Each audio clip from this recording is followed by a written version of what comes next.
Hey, everybody, grab your goat, grab your harp, grab your blues guitar, because this week the Witches Movie Coven is taking you down the blues highway right to the Crossroads.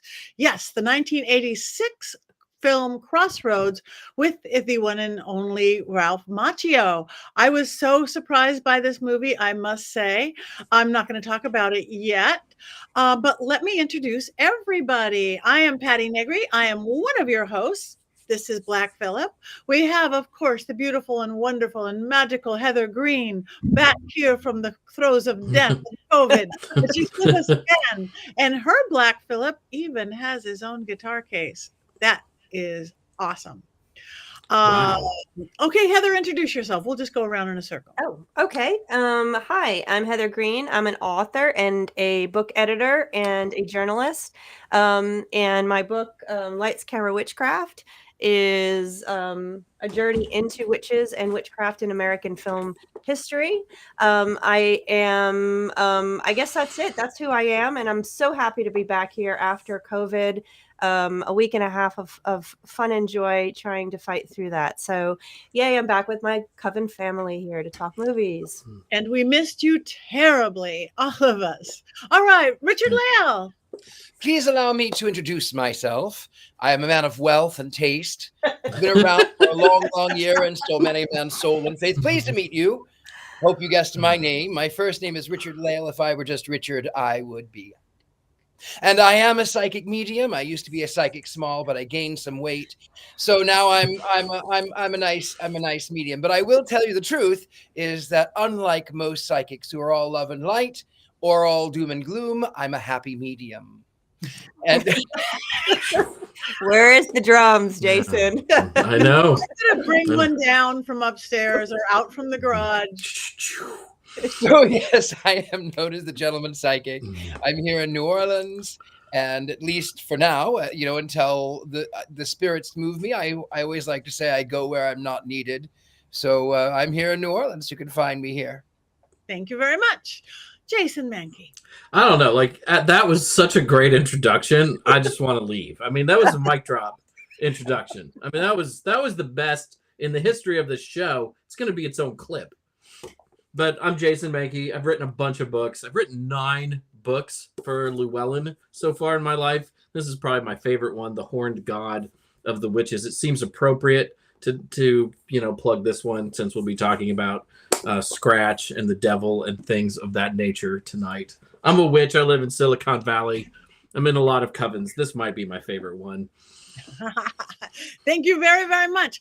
And I am proud to introduce not Courtney. We wish Courtney well. She's unable to join us today, but a dear friend, actually one of my favorite people on the planet, sitting in is, what is it? Oh, I thought it called you Don Williams. That just came. Don Williams. Matthew Surratt. Welcome, Matthew. Thank you so much, Patty, and thank you, everybody. It's so good to see everybody. I am a Salem witch. I just moved last year in a feat of a lot of Crossroads magic, thanks to Courtney Buckley and friends. And I am a psychic medium here in town. I do a lot of various things in various traditions. I think I have 6 or 7 altars from various East and West traditions. And I am excited about this film tonight. So I did about an hour's worth of homework in 20 minutes. Especially since my bachelor's is in music ed. So I'm very excited about this one. Yay, that is good. Yes, I am Patti Negri, again, one of the hosts. You might know me from The Witching Hour or working with my boys, Zach and the guys on Ghost Adventures, or Paraflix, or my school, University Magicus, of which Richard-Lael is also one of our prized teachers. So other than that, Crossroads. I had never seen it before. Crossroads. Richard-Lael, for those who perhaps haven't seen it, do you have an unbiased explanation of the film? I certainly do. So it chronicles the life of Britney Spears and baby. I'm just kidding. That's the other film by the same name. No, this is a story that took a moment for me to get into, but it is the story about a young man in New York who works in a nursing home, and he is certain that this fellow that is in this nursing home is the same person who worked with Robert Johnson, who of course is a blues legend. And speaking of which, at one point is said that he met the devil at the Crossroads and was able to play these great guitars that he was never able to play before. And so this blues man is hiding in this nursing home, and this kid, he studies, he's a savant, he studies classical music, and he goes in with the express purpose of working so that he could meet this person he's pretty certain is the blues legend. And the old man says to him, yeah, you got to get me out of here. If you get me out of here, I will give you the 30th song that Robert Johnson was given by the devil. I'll help you, but you got to get me out of here. So they go on this cross country tour via bus and then hitchhiking, where they meet a young woman who is also on her own journey, and they get down into Mississippi. They absolutely forego Georgia. The devil did not go down to Georgia this time. He went down to Mississippi, and instead of a fiddle made of gold, it was, of course, the guitar, where they end up at the Crossroads. They have come back. They've played so many gigs, and this kid, he thinks that he's already this blues legend. He thinks in his mind, and he gets a heap of medicine, where the old man says, you're not anything. You are nothing. You are not as good as what you think you are. You're not Robert Johnson. You are not. And so he loses the girl that he was they met along the way. He loses her, and the blues man says, every blues song begins with a relationship that was once. And then they've met the assistant of the devil. I think he's the assistant of the devil, who has changed his name from Legba to Scratch. And he says basically, well, I'm at the Crossroads now. I'm here to collect your soul. I'm here to collect. And the man says, well, I need it back. So the kid says, no, you could, if we win, you let him go. And if you lose, you can have my soul. So they end up by going to this blues club, where this heavy metal rock and roller is challenging this kid who is a classical music savant. And of course, the kid can play classical music on guitar that for some reason messes with the mind of the other fellow, and then white savior complex, and then the end, everyone is happy because white savior saved blues. The end. Roll credits. That's it. Thank you. Now we have the movie in a nutshell. There's a lot of buses, there's a lot of guitars, there is a lot of music. Heather, is this movie in your book?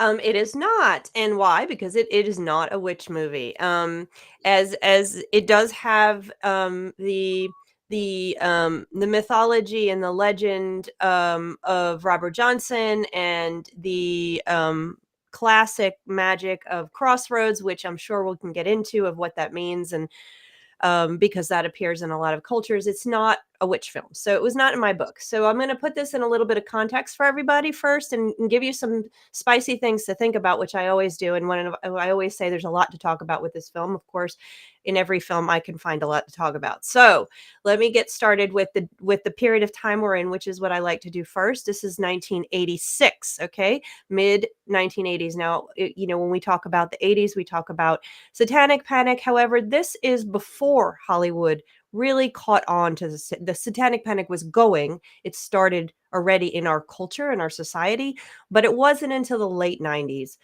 or the late 80s, excuse me, that Satanic Panic movies and themes really started to hit. Even though there's a devil in this one, it's not related to the Satanic Panic. And this film is more situated. This is the reason for this film. It fits into a different trends in Hollywood at the time, and that's not one of them. One of the trends is this is more or less a Ralph Macchio film. This was 2 years after the come on, guys.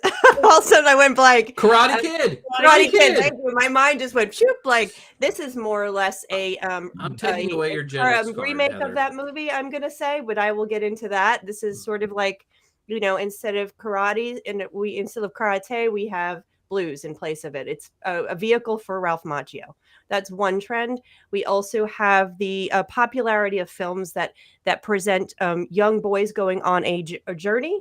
A learning journey. It's a male coming of age story, akin to a lot of stuff we see in witchcraft films with girls. This is the male version. A lot of that was happening in the early 80s, especially when you had elder gentlemen helping them out.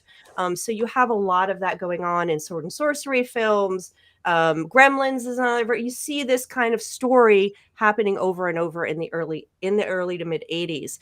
And witchcraft and magic and the devil and all this stuff is sort of a secondary ancillary things that happen woven within those here and there.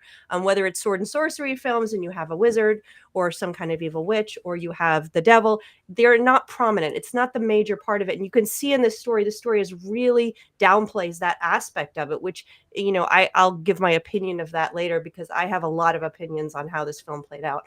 But you also have a trend during this period of time of films that have major white characters with black secondary characters, and you have that experience going on. This was sort of reactionary to the 70s, and I actually have some. I actually had to read. My go-to book on this topic is Donald Bogle. He's a phenomenal academic in film, and he talks a lot about the representation of Black figures, people of color, and Black culture in American film. And so I went to him and confirmed, and he had similar things to say. This was the trend then, for better or for worse. Sometimes it's for worse, sometimes it's for better. There's a double-edged sword with that. So it's another trend that this fits into as well. So there's a bunch of different trends. This is not a film that came out of the Satanic Panic. It's not a witchcraft film. However, we can always enjoy talking about magic and the Crossroads at any point. I'm sure everybody here has something to say about that. So that's the context. That's the academic stuff. And I will give more on that when I get to my time to give my very... for my opinion, let's leave it at that. Yeah. Heather has thoughts. Jason, I always have thoughts, Jason. So in a different life, I used to do a lot of music workshops like Led Zeppelin and the occult, heavy metal and the occult. And when I did Led Zeppelin and the occult, I began with Robert Johnson. And I think that there's a reason this movie came out specifically in 1986. And why Robert Johnson was kind of in the zeitgeist at that moment. Mm-hmm. So in 1982, you have a book come out called Hammer of the Gods by a writer named Stephen Davis, who is a rock biographer. And it's a Led Zeppelin biography. But he opens it with the story of Robert Johnson selling his soul at the Crossroads. And then he suggests that Led Zeppelin sold their soul to the Crossroads, with the exception of their bass player, John Paul Jones. So this story is now percolating in the culture again, and it had been there sort of since the 1960s. The Robert Johnson myth is very fascinating to me because during his own time, Robert Johnson was not a star. Robert Johnson, hopped on trains to get from show to show. He had one very, very minor hit called Terraplane Blues. He was not somebody that most people were familiar with, and he was not particularly famous. And when he died, there were people who were disappointed he died, obviously. But the world did not go, oh, I lament the loss of a genius, because most people didn't know who he was. Enter the 1960s in England, where there are a bunch of kids who love American blues. And record labels are putting out lots and lots of albums by American blues artists. And they go, oh, we have these recordings by this guy named Robert Johnson that we've been sitting on for a long time. We can put them out, and then we don't have to pay anybody any money. That would backfire later when his heirs would go, no, give me some cash. But so they put out this album called Robert Johnson, King of the Delta Blues. And what happened was people were like, oh, this guy must be king of the Delta blues singers, even though he really wasn't thought of that way in his time. However, he deserved to be thought of that way in his time. Robert Johnson was a musical genius, and if you go through his catalog, it's really terrific, but nobody really listened to it until the 1960s. The idea that he sold his soul at the Crossroads is also later. During the 1930s, it was thought that a different blues man by the name of Tommy Johnson had sold his soul, but by the 1960s, it was good for record sales to also hint that perhaps Robert had sold his soul to the devil. So there's a little extra context because I'm excited to talk about this all night. I have Robert Johnson lyrics up on my computer to talk about magical stuff. I'm ready. I've been ready for this all day. Okay, go. Well, You're no. I think Matthew needs to talk for a little while, though. I mean, we got to take turns. I need a breath after that soliloquy. You know, anyways. I actually saw a lot of crossover with my sort of like my own magical experience. Has a lot of Crossroads magic in it. And it's very interesting because during my degree, we studied a lot of that era, and we would even have like specific whole entire units of just that era of music. And I found a lot of sort of like sort of interesting crossover between the themes of trauma, especially trauma of sort of like sort of disparaged people, and sort of especially in sort of colonized situations, and back when there was the post-slave trade and still coming out of Jim Crow and everything, and that whole sort of like blues era leading from I'll say like even even I think even the 20s, to be honest, even the 20s after Prohibition, you know, we were just getting out of the Industrial Revolution, and all of the kind of like wild change that was going on there. I do a lot of work, especially within my own like divination and magic and stuff like that, of like divining, okay, what is the truth of this situation, and what is the, you know, a lot of magic based off of need. And I saw a lot of the similar themes, especially you would get with the sort of the Crossroads magic, the magic based off of need, and those peculiar scenarios. So it was fun to watch for what I did get to see. It was fun to watch the hopping around, you know. And Richard-Lael, I know you and I can relate on that front quite a bit, in that sort of aspect. But it was very interesting to see how sort of the storylines and the sort of quote unquote sort of what they called magic, which has a lot of, like you said, you know, Jason and Heather, about the folkloric devil implications. That has nothing to do with the Christian devil. It was very interesting to see how they kind of worked with that adversarial energy and flowing in there. It very much reminded me of sort of for some random reason I got Robert Frost in my head halfway through. You know, the two roads diverged, you know, because I kept thinking, because I've, especially working in Salem, and there's like a lot of positive things and everybody works in their different vein, but I've seen you know, Hecate is very popular, right? The Crossroads magic, but you always see the three-way crossroads. And then I looked up at my Legba Veve right by my door, and I was like, there are not always three, right? And it was kind of sort of hitting me on that kind of aspect. So just seeing the sort of overall sort of fit of where needs-based magic, especially when you're in peculiar like scenarios where a lot of them didn't even necessarily call themselves witches, which is I'm sort of appreciative you pointed that out, Heather, as not being a witch film, because I know a lot of people that especially intermingled the Christian or Catholic beliefs within hoodoo and voodoo, would not always call themselves a witch, you know, and some of them would be sort of not so happy if people did at the same time. So overall, I think it was very interesting for what I saw, and I'm eager to see the last 20 minutes and not skim through it. So Thank you, Richard-Lael. I have a story about Old Scratch. So in this film, the devil changes his name from Legba to Scratch, and Scratch is, of course, another name for the devil. Now, way back, 1,000 years ago, when I was still a Christian and I was in church, and I was going to be an actor. I just knew it. Like I knew it, right? So in the Christmas play, it was the story about a bunch of street kids on Christmas Eve who have lost the spirit of Christmas. And then this angelic, sort of punky, plucky kid comes in, and the only name he gives is Scratch. And in the end, he has sort of made all of these kids understand the power and the meaning of Christmas. And they go, where did he go? He's gone. He's invisible. And Scratch was standing there in the midst of them the entire time. And I played Old Scratch. And I wonder who wrote that play and didn't know that Scratch was the devil? Who did that? But nonetheless, it kind of makes me laugh in my own mind because, I've been playing the devil for a very long time. Over 100 years. Oh, much longer than 100 years. Are you kidding? Hundreds. Thank you. And you must be very good to your body because it's the only one that you get. And now, a warning.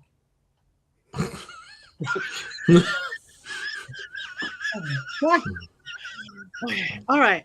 I'm just going to jump in because the music. I had so much fun with the music. My husband, who's a drummer, he's a jazz drummer, but when we first met, he was all blues. I would go listen to him blues clubs. He gave up blues because there is no money in blues. There's money in jazz because you could do weddings and corporate events and anniversaries, but there's no money in blues. But the music was amazing. Does Ralph Macchio, did he really play? Yes, No. he did. No, he did not. I I read that he took guitar lessons so it would look like he was playing, but he never got good enough to really play most of it. Rob says he played a tick. Yeah, he did. I read that he did. He was having lessons, and a lot of it he was playing, and then some of it was dubbed. The same way that he took karate lessons. Well, Right. I personally appreciated the fact that they actually included, and this is a nerdy moment for me, but actually included a nylon stringed guitar with the proper grip, and for the classical stuff, which I didn't expect would work so well with blues. But I enjoyed the moment where he was playing the Mozart, and he tagged it with the blues riffs at the end, and it almost for a second reminded me how kind of pretentious some of those environments could be, because we were always goofing around, as Patti says, swinging off the chandeliers in music school.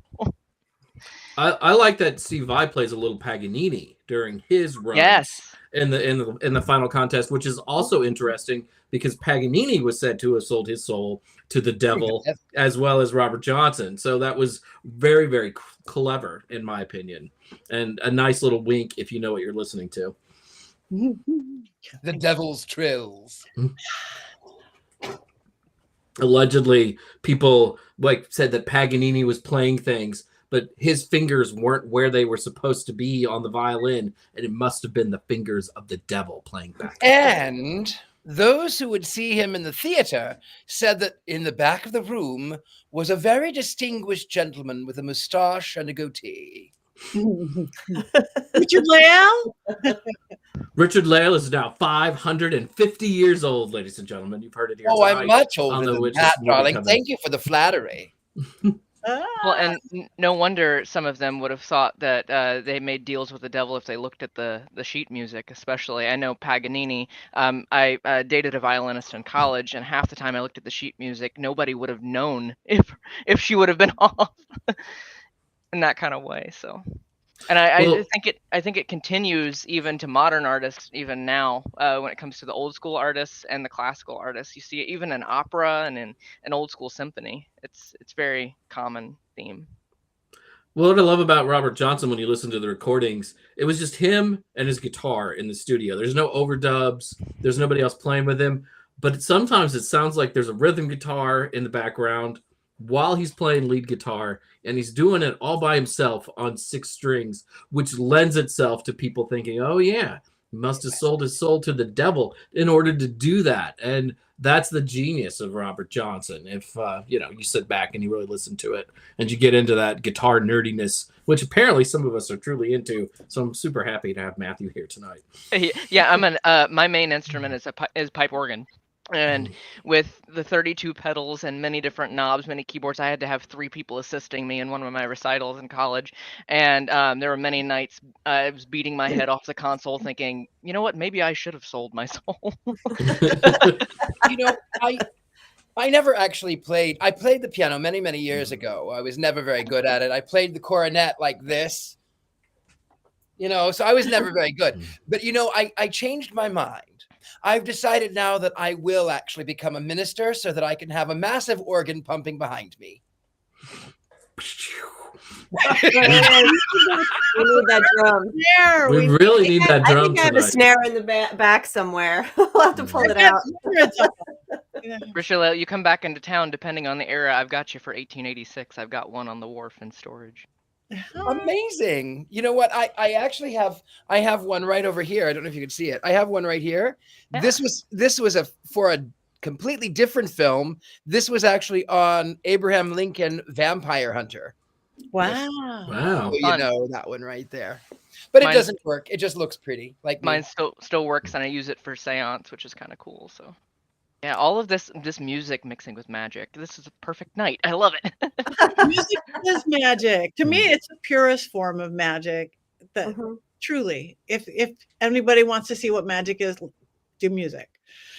Absolutely. And that's one of the reasons I did not like this movie. Okay, tell us. Oh. Go ahead.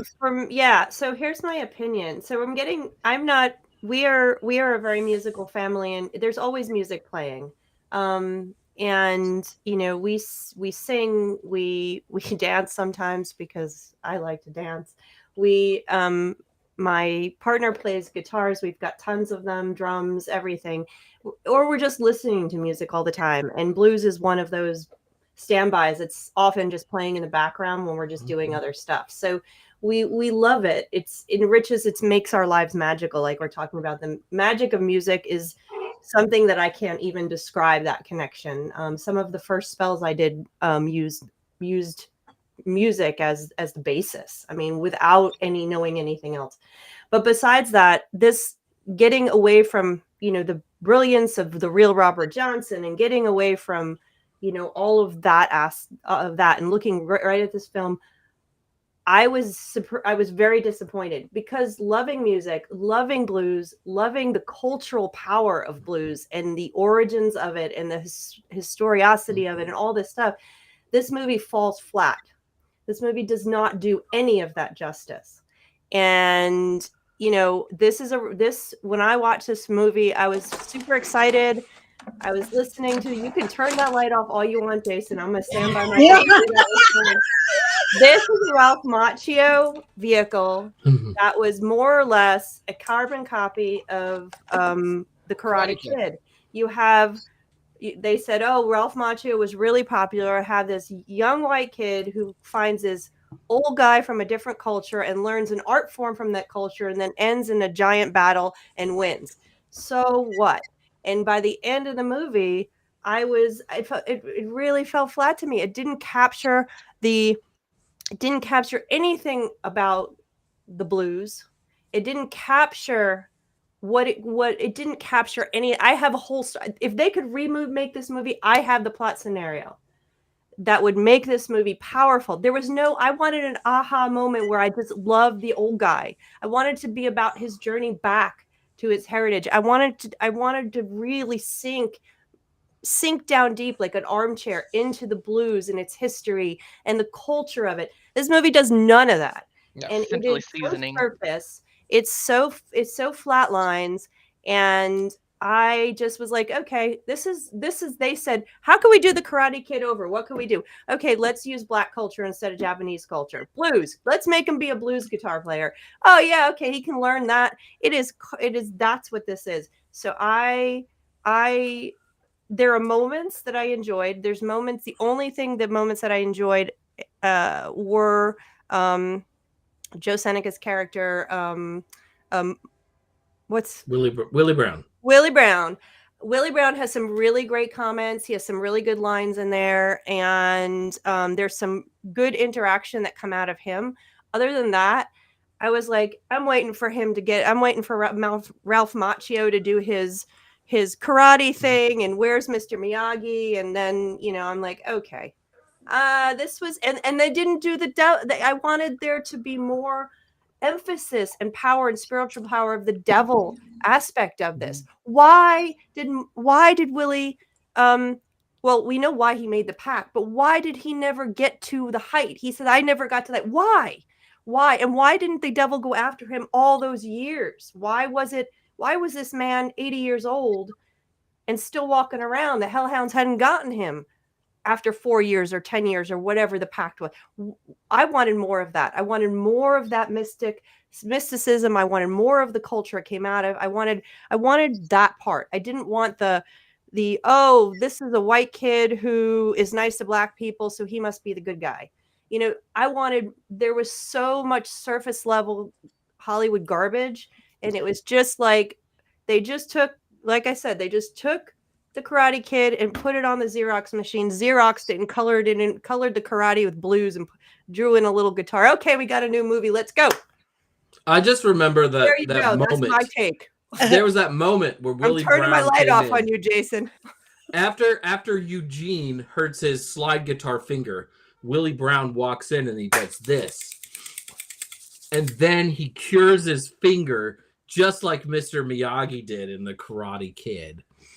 That's not true. But I agree with you. Yes, there's definitely some parallels between The Karate Kid, though this film was written before The Karate Kid came out, at least according to the Wikipedia article, though perhaps it was massaged to fill in and to be more like The Karate Kid. But it's 1986. It's a quick movie. It's very superficial, but it's fun. At least it goes to Mississippi. At least it doesn't pretend that you're going to find the blues in suburban New York or something, right? I mean, it could have been much, much worse than the things that you're criticizing. Yeah, it could have been worse, but the whole picture. I must admit, I've never seen The Karate Kid. I have never seen The Karate Kid. Oh yeah, if I could reach my light, I'd turn that off too. Patty, I'll save you time. If you want to watch The Karate Kid, just think about this movie, and that's it. Okay, but again, and yes, I love blues. I love music. Ralph Macchio. Again, I thought this movie had enough weird differences to it. Maybe there's formulaic stuff, and maybe it was like Karate Kid, of which I didn't see. But I got to appreciate their relationships enough. And I'm a witch. I work Crossroads. I do. Not that they pushed on the magic beyond a little mojo back, but of course he wanted his money back. He didn't get famous, so he wants his money back. That makes sense to me. I think you're being harsh. Oh, that's fine. I'm with Heather, and I think that Willie Howard did try to join the 27 Club, and he did. He joined the 27 Club. Whatever that, however, what is that? 20, 40, 60, whatever. He reached it several times over. I also didn't like it. I thought it was very superficial. I thought that what I did enjoy the flashback scene of the supposed devil at the Crossroads from Robert Johnson. I thought, and he says, Robert Johnson says, well, I got nothing but $3. Oh, your money's not going to do anything around here. Just sign here. Oh, and those $3, I need some gas. I thought that was quite good. And then when the same character comes in with his lady friend in a more modern car, in a more modern setting, and hey, you want to ride? No, we're not talking to you or your slur. We're not talking to you. We want Legba. And then, of course, he appears and he's dressed as he would have dressed in the 20s, which is, I did like that. But overall, I didn't like that the older gentleman, Willie Howard. I didn't like the fact that he couldn't walk. He couldn't walk. Oh, now I can walk. It was sort of like, I get it. Ha ha, funny. He's got his Cadillac, which is his wheelchair. But I overall I didn't like the white savior. I didn't like it, and I'm glad that he was replaced in Back to the Future. Mhm. I as somebody who loves blues music and finds all that mythology fascinating in the history of hoodoo and conjure, the fact that they even name check the Crossroads is amazing to me, and the fact that they don't use the word the devil is pretty cool to me. Now, it would not have been Legba at the Crossroads, but most people think that when people did go to the Crossroads, and they did go to the Crossroads for things. I have quotes right here, like, these were taken in the mid 20th century, people talking about it. One informant said, you go out there to the forks of the road. Oh, this is my favorite one. If you want to learn how to make songs yourself, you take your guitar and you go to where the road crosses that way, where a crossroads is. Get there. Be sure to get there just a little before 12 that night so you'll be there. You'll have your guitar and you want to play a little piece there by yourself. A big black man will walk up there and take your guitar and he'll tune it. And then he'll play a piece and hand it back to you. That's the way I learned to play anything I want. And there are hundreds of these stories. And they never say the devil. It's always very clear. They always say the big black man, the black dog. Sometimes it's an animal. And most scholars think that it goes right back to Africa with particular deities, Egba, Pombagira, Exu, Ishu.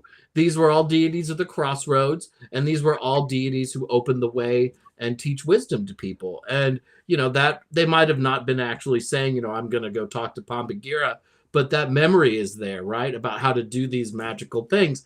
And this movie doesn't really do it justice, but it name checks it just a little bit. And there aren't very many Hollywood movies that do those sort of things. So to me, it's always exciting when I get to watch this movie again, because it has these things that I love, these little pieces of folklore and myth that are so ingrained in rock and roll. There's a reason I have long hair. It's not that I play instruments well. It's just because I love the music so very, very much. And I'm not going to argue about the white savior things. I mean, yes, a guy named Eugene playing the blues is hilarious.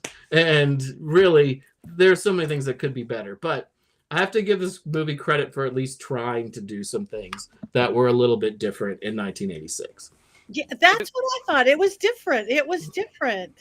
Again, yes, everything everybody's saying is true, but it put enough of these different things together. If you're just want to watch a movie for a good time, not for the cultural significance of it or anything like that necessarily, I didn't fall asleep. It was good. I like it. Jason, I will say I do agree with you there. Heather, I do agree with you. I would call it, when it comes to that backstory for what I did scrub through, I would call it seasoning for the movie, the magic aspect, or the Crossroads magic aspect and the flashbacks. But like, honestly, if there were similar movies that had more like folk magic, Crossroads magic in them, I would probably rather watch this film rather than watching it with those. I'd probably watch it with Oh Brother Where Art Thou and Holes, in that kind of genre. So I could see where you're kind of going on that kind of realm. I'm kind of like finding would one argue that this film is creating a crossroads of opinions where they're all technically correct, but also we can see them various ways? And I don't know. It strikes the inner Buddhist in me, ironically, to pull it back to the Karate Kid Asian sort of thing there. Just to clarify, the movie has an entertainment value, and that's fine. I was not entertained by it because I would have enjoyed a different story. I'm not looking for my entertaining movies. Film school breaks you of the ability you can look at movies on different levels, and I always do. And this movie, for me, failed the entertainment level because I'm not saying I wanted an ethnographic study of the blues and stuff. That's a different movie. What I wanted was something that was going to move me. I wanted something that felt a story that was about the blues and Robert Johnson that brought me to the point of what it feels like when you actually listen to their music.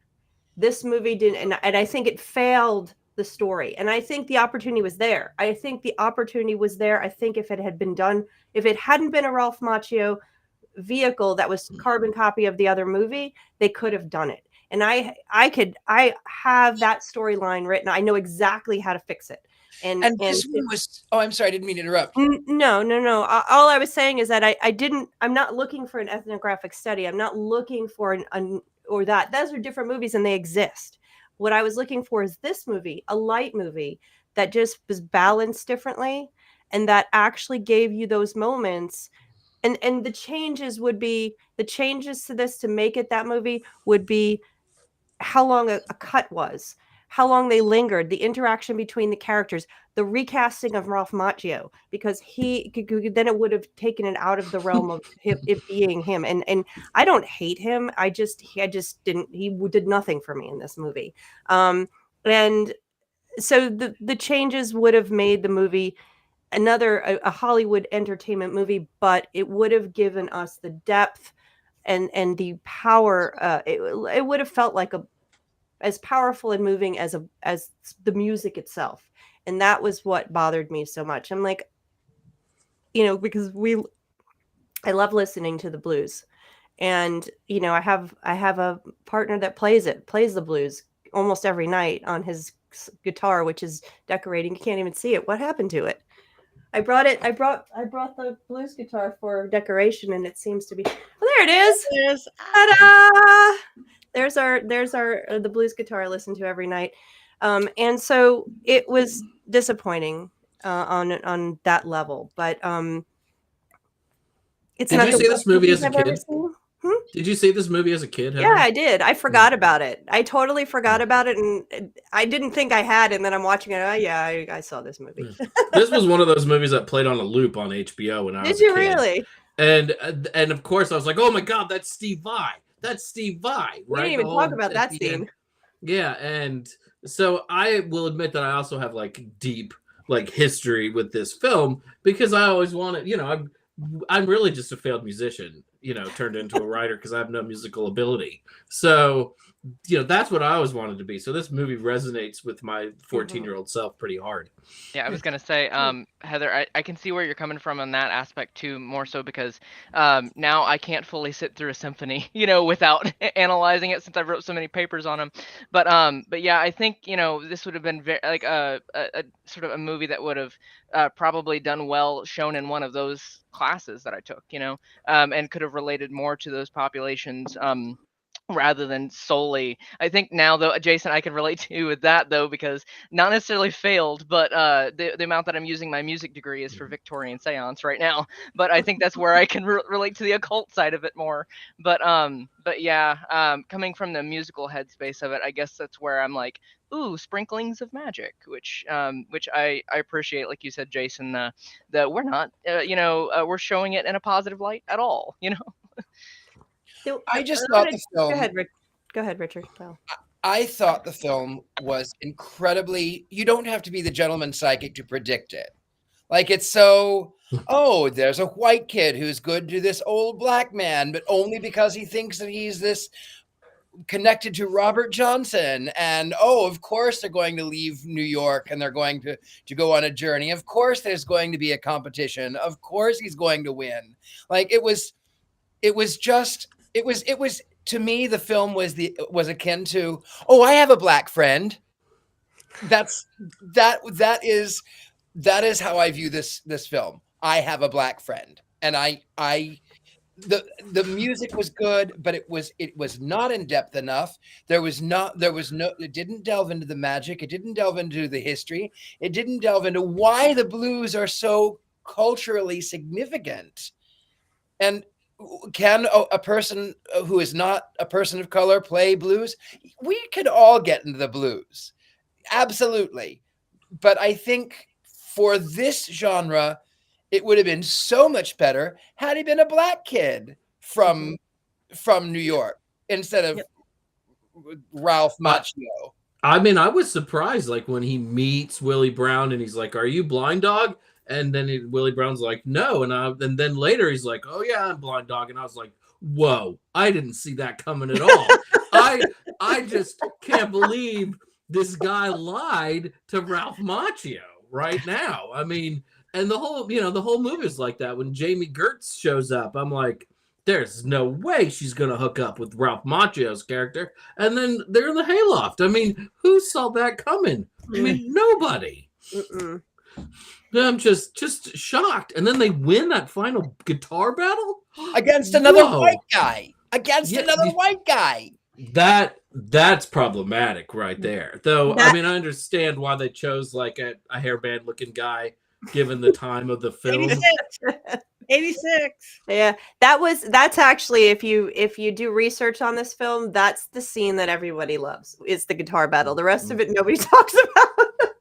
So it's got that going for it, I guess, is the epic guitar battle at the end, which that's where the devil actually is interesting to went down watch. Georgia. But yeah, it is. Quite, it totally yeah. is. It's like But not the devil fully, went down no. to Georgia, played out. It's like Yep. they said, okay, what can we add into this? There's that song. Let's reenact that. So it's pretty much what you get is the devil went down to Mississippi. Yeah. Mhm, I have mhm. I have to say off context, but not off content. I did a movie years ago. It was a documentary. It's called "Sell Your Soul to Satan," and it was a documentary about who was willing to sell their soul to the devil in change for fame or fortune. Over 500 people came to the audition. The guy who got picked out was a white kid, Kai Blackwood, from a pseudo popular band called Tokyo Death Squad at the time. The whole thing, him drawing his blood, real parchment, goatskin parchment, everything. He went through with working with a Satanist, working a demonologist, working with all this stuff. And I was doing seances for it. And trying to talk to everybody who supposedly sold their soul to the devil, from Solomon to everybody, to Robert Johnson. Robert Johnson did not show up in the film. I'm just saying, he did not show up in the film. Weak sauce. Yeah, it sucks. But we went through the ritual, and just really quick, it was one of the craziest things I've ever experienced. We drove way out into the desert. We were like probably a grain silo, a perfect circle, but we did the full moon from here to here. You had to climb into it. There was no doors. And the stuff that happened as he was getting ready to make, I mean, a lot of blood. He wasn't doing, let's do it. It sounded like World War planes coming. All the protection candles started going out except for one, and that was the one of the one cameraman whose wife was this born again Christian who was in the limo and wouldn't get out of the limo. It's like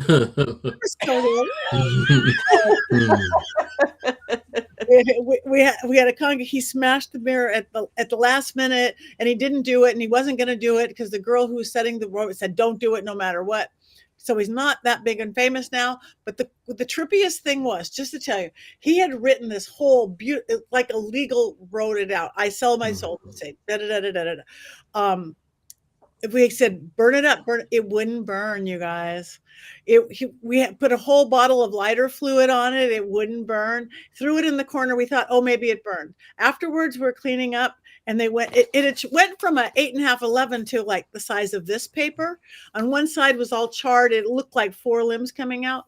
The other side was beige as my skin, and it's still perfectly red. I, Kai Blackwood, sell my soul. It wouldn't burn. That was like, give the devil his due. Let's watch this documentary one of these days. Add that to the list. It's I want to watch this. The guy who made it good. And then it was bought by somebody who tried to sensationalize it and turn into something else. So it isn't good, but we watch a lot of not good movies. I was about to say though, Patty, that's like full circle from summoning up old Hollywood celebrities at 7. Exactly. But so he's like, looking at this thing. What do I do with it? And the cultist girl's like, keep it safe. Yeah, it would not. I miss that 12-inch cauldron. As you know, I have much experience selling my soul in many traditions. Yeah. Many a piece of paper that's burned like that. Very interesting. We are getting close on time, so I think what we have to do, and this is going to be oh no. Do we do the minute? No, we vote before we do the minute. We do. Yes, but I also wrote down some quotes, and Courtney's not here. I wrote too. Go do with quotes. Yeah, so there are a lot of them I can't say exactly as they were in the film. I'm going to use the word cat for one of these that is actually in reference to a body part. So when we meet Willie Brown, he says, "You don't blow no harp, you don't get no cat," which I thought was worth writing down. He also says to Eugene, "Long Island, the famous breeding ground for bluesmen," which is hilarious. That It was is the best hilarious. quote. I That live was the best quote. Yeah. Just one more white boy ripping off our music, which I Mhm. liked. Willie also says, "I've been married 4 times, wore all of them out." And then the girl character, who we really haven't talked about because she just kind of comes into the movie and then runs away pretty quickly. She goes, "I don't see too many signs of puberty on you, boy," which I thought was really funny. And "Ain't so blind, you can't see my blind ass going out the window." So in honor of Courtney Buckley, those are some Yay, quotes. Courtney. Yay. Jason, earlier didn't you? There was one moment that I kind of laughed at. Didn't you earlier mention that they were kind of like scrounging? They were talking about not having enough money for something, especially. I thought it was kind of funny when Ralph's character went up to the bar and the shot was $1, and I said, "In what world?" Even for '86, like, come on. Well, they This are is- in Mississippi, Oh yeah, there Yeah. you go. and Yeah. it is 1986. It's probably moonshine made in the still in the back or in a Probably. bathtub. Yeah. Wow. All right. On that note, it is time to wands up, wands down.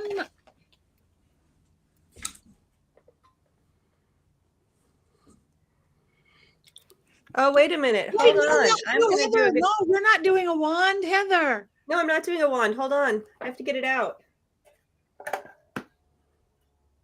Wands, guitar down. Guitar down. That is the cutest thing. That makes your vote worth 2 just because it's guitar. It's a vote with strings attached. It does. That is so cute. It's like just the perfect size for Black Phillip. It is. That's his guitar. Look at him go. He's gonna Yeah. play some- Wands up, Go baby. Wands blues. up, horns up. Okay. Woo! All right. I am wands up. You are guitars down. 2 3/4 and Richard-Lael's down. So we are a mixed crowd today. Love you too, Tiffany. Wands up, wands up. We've got some wands up in the chat room. You guys vote. That is an amazing guitar. Yes, it is. So she gets 2 votes. Down, down. Wands up, wands up. So horns up. We got horns up. We got wands up. So you guys who haven't watched it, does that make you want to go watch it now? I would. All right. So, Jason. All right, here we go. Go back in time to an age where bluesmen recorded on acoustic guitars in dusty old studios, and enterprising young students used microfiche to look at last week's newspaper. It's 1986. Six's wackiest buddy comedy, Crossroads. And no, not the Britney Spears movie Crossroads. How old do you think Britney is? Heck, how old do you think I am? Jeez. Meet Eugene Lightning Boy Martone, a classical guitar student at Juilliard in New York City, even though Juilliard didn't teach classical guitar in 1986. Ignore that part of the story, though, because what's really important is that Lightning Boy loves the blues. He doesn't feel the blues like a man from the Mississippi Delta, but he loves them all the same. And luckily for the plot of this movie, he doesn't have any parents watching over him.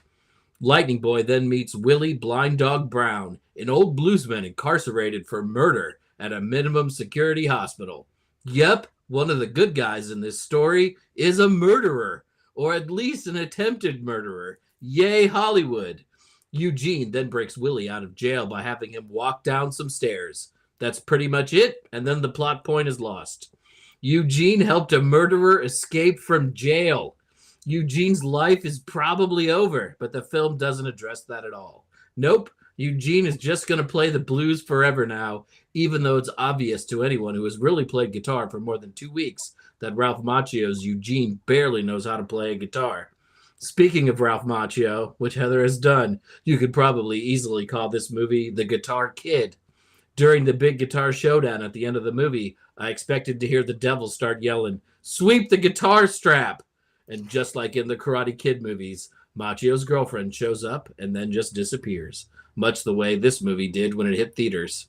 It showed up for a week and then was like, "I'm leaving, bye," never to be heard from again until this episode of The Witches Movie Coven. Exactly. Beautiful. So still like it though. No, that's okay. I have my guilty pleasures. I have a few Yeah. very bad movies that I love and I will watch over and over. We will Yeah. probably never see them on this movie coven, but they exist. In So I 10 get it. years, we're going to be out of movies and have no choice. We're going to watch all of them. Okay, here we go. And speaking of movies, what are we doing next week? We are doing I Married a Witch for Valentine's Day. Oh, perfect. So everybody, I Married a Witch. It's the story of me and Ari. How wonderful. There you go. And don't forget your merch. You can get your merch. Everybody go to mysterycontrol.com. I can't read it though, so I can't see what. Would thou like to play music deliciously? Perfect. Can I jump in and plug a Crossroads book in case anyone's interested in learning more about the devil and the Crossroads?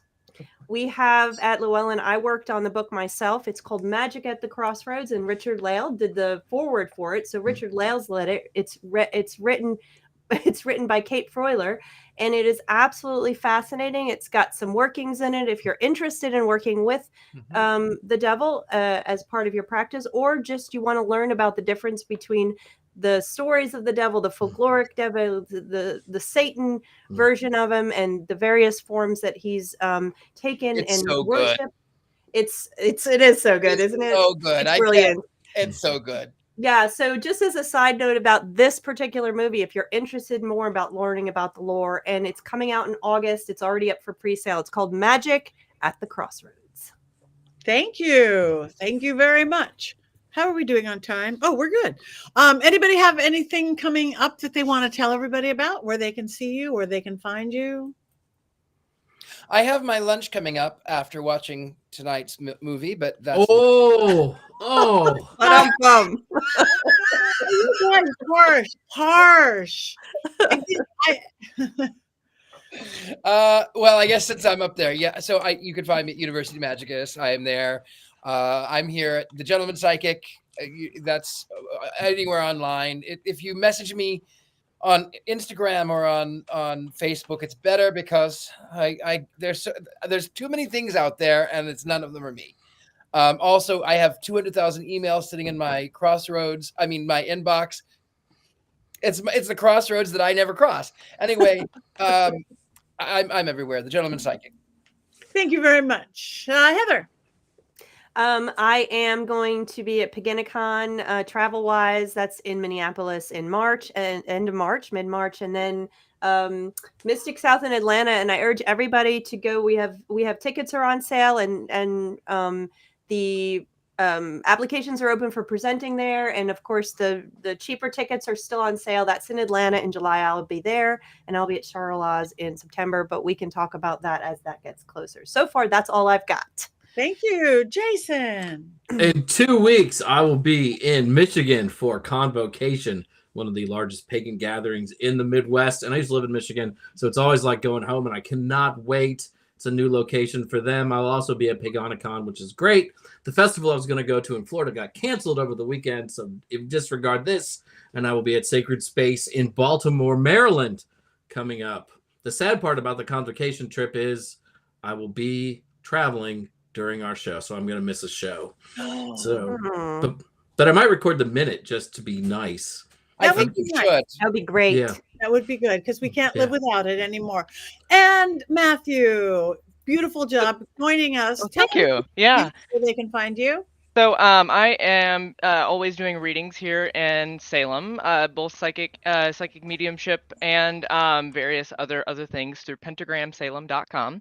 And right now I am crocheting through a bunch of Beltane Lily of the Valley charms, getting them out, and bluebells to come. I'm currently 100 pages into my second occult poetry book, so that is rolling and amidst all the crazy, and we'll see how that goes. Many a late night, and then I will be visiting the LA area next week. So Patti, I will be gracing your presence for the Los Angeles Vampire Ball, which I am very excited to sort of experience for my first time, and excited to get hopefully get a stone in my ankh from our lovely producer.